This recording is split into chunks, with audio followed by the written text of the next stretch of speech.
virtual space, particularly when it comes to misunderstandings or conflicts, it could derail a project. There are 4 types of conflicts that exist.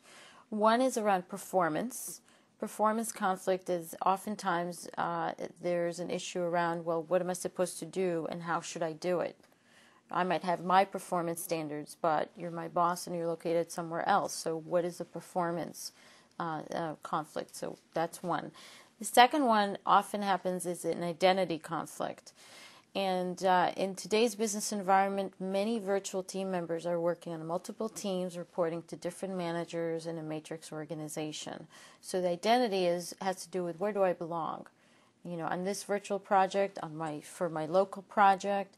And so finding that balance on the identity conflict is very important.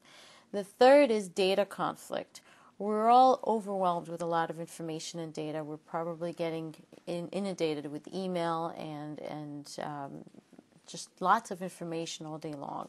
So data has to do with what should I work on first?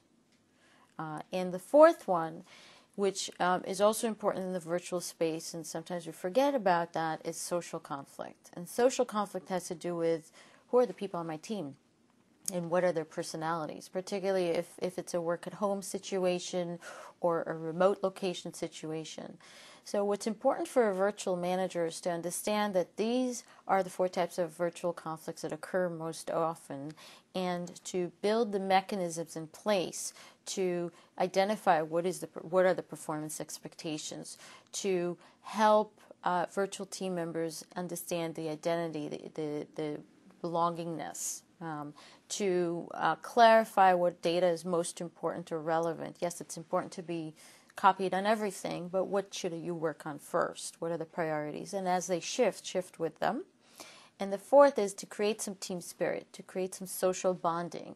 Even though we're virtual, there is a human connection element that transcends everything. And we still have certain hobbies and certain experiences, and we share some life things like children, and many teams do this in many creative ways.